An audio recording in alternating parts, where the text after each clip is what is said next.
Maybe some of you noticed as you were listening to the reading today, or maybe you even noticed it last week, I misspoke. I got the genealogy a little bit bundled up. The son who is born at the end of the story is Obed, and Obed becomes the father of Jesse, and Jesse becomes the father of King David. So I had the idea right, but I was short one name as I put the genealogy together. We will get Obed in the right place today. And we're already getting ahead of ourselves because we really should be talking still about Ruth and Naomi and the predicament that they are in. We left them last week back in Bethlehem. Bethlehem is Naomi's hometown. It's the town where her dead husband's relatives still live, so she has kin, at least by marriage, in Bethlehem. And Ruth is altogether a foreigner. She has no connection to these people. She came from over here in Moab, so she is a foreigner, she's a stranger, she's an alien. She's here only because of her connection to her mother-in-law, Naomi. And they have this crazy, audacious hope that somehow they will survive, and maybe even survive well, if they can just hang in there, if they can just keep doing what they need to do, that somehow they will be able to put it all together and will be able to make life good for themselves again. As we come into the story, I'm going to ask you to put on a pair of glasses with two different lenses in them. Many of us wear glasses or contacts or whatever, so we know that the lenses in many ways determine what we are going to see, and to some extent they determine what we can't see. The lenses can work both ways. A particular set of lenses I want you to put on today, and you pick whichever eye you want and put today's gospel reading in that lens, and that call to worship from Psalm 127, put that in the other lens, because those are the two lenses that we will look through as we try to make some sense out of Ruth's story. The first lens will be the one from the gospel reading. You remember that fascinating story that was the last half of that reading.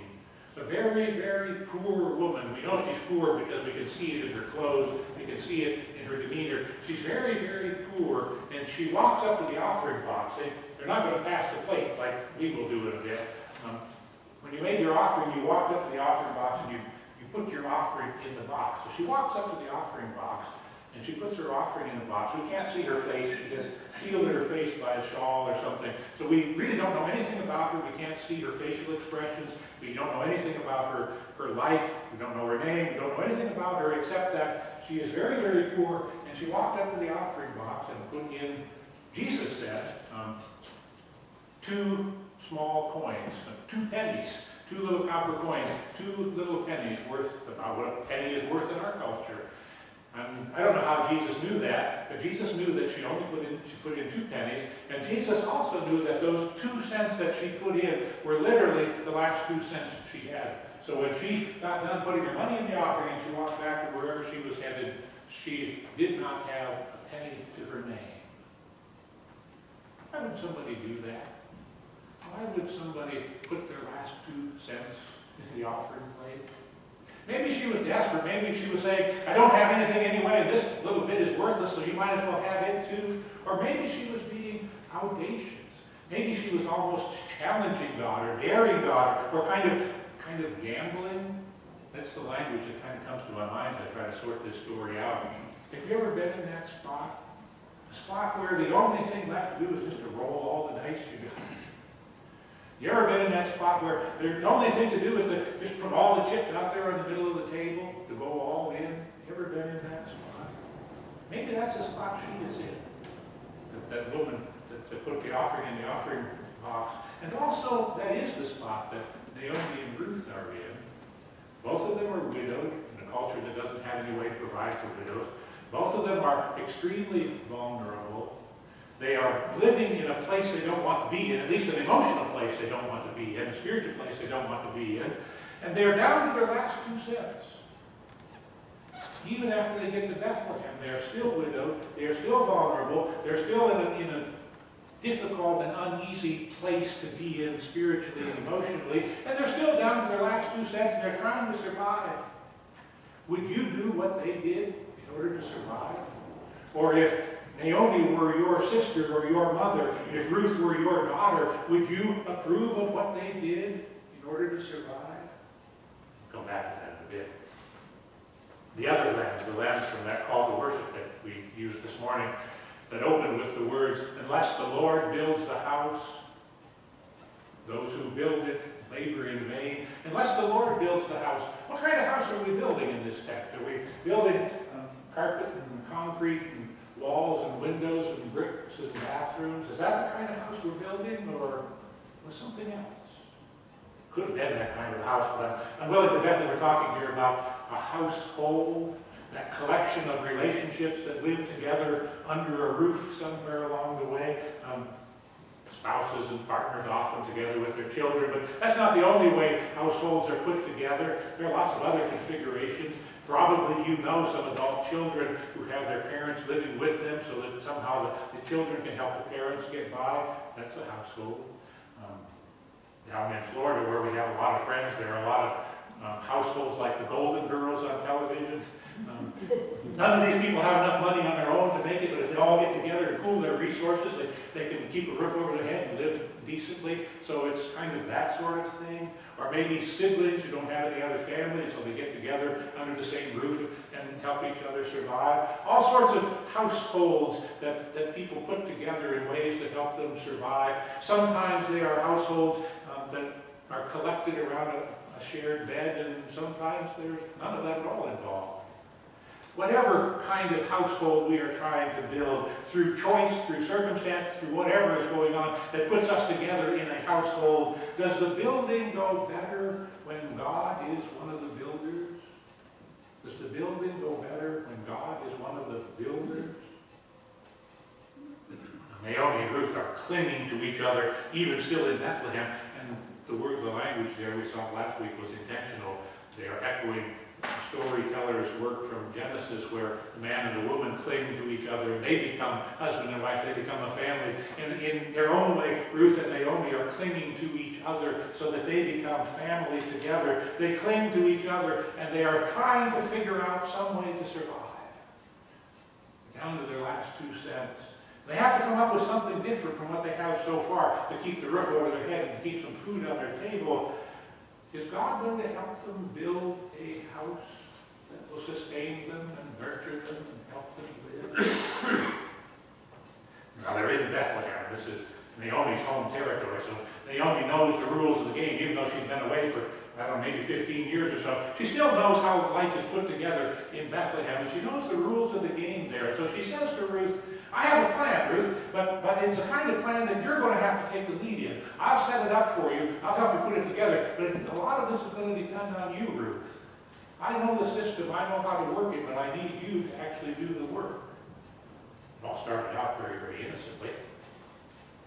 One of the rules in their culture was that farmers who owned fields of wheat or corn or whatever, when the reapers went into those fields to harvest the fields, you didn't go all the way to the edge, and you didn't go all the way into the corner with your sickle. You left a little bit of grain standing over there. And as you were working your way through the field and gathering up the grain as you cut it down, if you dropped some, you didn't pick it up. You left it on the ground. Because gleaners would be coming along behind you. Poor people, people who didn't have fields, people who didn't have income, people who didn't have any other way to survive, they would be coming along behind you, and they would pick up that grain, and they would take it home, and that's what they would eat. That's how they would survive. And this was a rule built into the culture. This is how they would do it. This is how Ruth and Naomi were in the process of trying to figure out how to survive just then. Ruth would go out gleaning in the fields, but not just any field.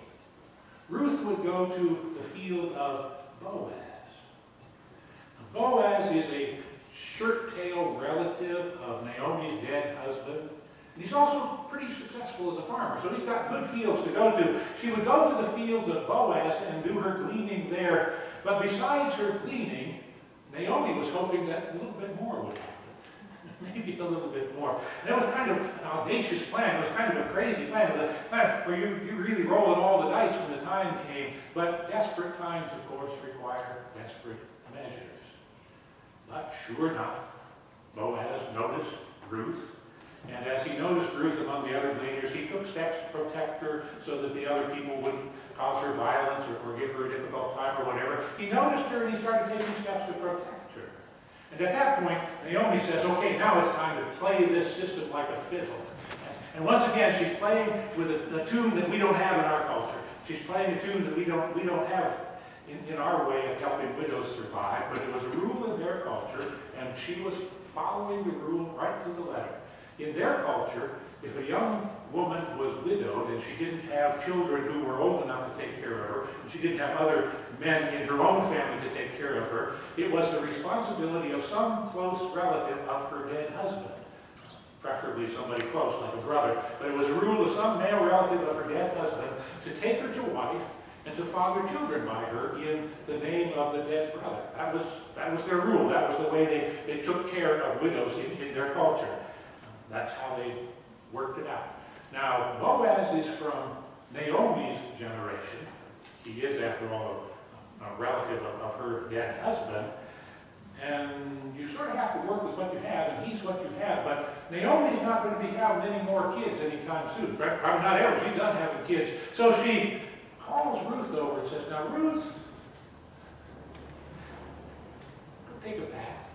And this perfume that I managed to save, put on some of this perfume and fix your hair just so. And put on that, you know which dress I mean. Go put on that dress. And no, you're not going to go work in the field. You're going to go to the threshing floor late in the day. Now, Boaz is going to be staying out in the field. The harvest is going full bore, and he's not going to bother to go all the way back home, wherever home was. He's going to camp out on the threshing floor overnight. So after he's had dinner, after he's had a little bit of wine, after he's tired from his day's work, and he lays down, you notice where he lies down, and you go to him.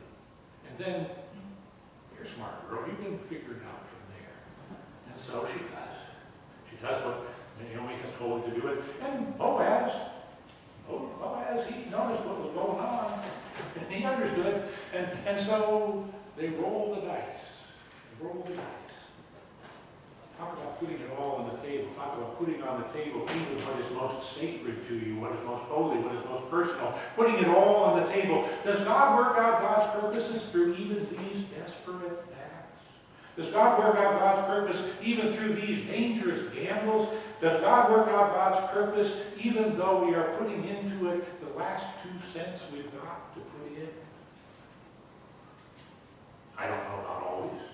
I don't know about every time. I don't even know about every situation. But if you change the lenses and you look at this story through another lens, maybe we detect a bit of an answer. God has been mentioned in this story from time to time. From time to time, people would invoke God and say, I hope God does this, or I hope God does that, or I hope God does that. And people would invoke God, but God as an actor, God as a participant hasn't been in the story yet, until almost at the very end. Get to almost the very end of the story, and God shows up as an actor, as a participant in the story. Ruth has worked her wiles on Boaz. Boaz has responded with passion and with honor, and so very quickly they are married. And in their coming together, did you hear it in the story? In their coming together, the Lord made her conceive. The Lord made her conceive, and she bore a son who would be Naomi's future, a son who would be Ruth's future, a son who would be Boaz's future, the son through whom God will build the house of David. David was Israel's great king, the house which in due time would give birth to Jesus, the son of David, Jesus, the Son of God. Does God work through these desperate circumstances? Does God work through all of these crazy predicaments? Does God show up in those times when even the idea of hope seems audacious? Again, I don't know the answer to those questions. But as I have pondered the story of Ruth, I have learned this. When it's time to roll the dice, when it's time to go all in, when it's time to put even your last 2 cents in, be prepared for a surprise.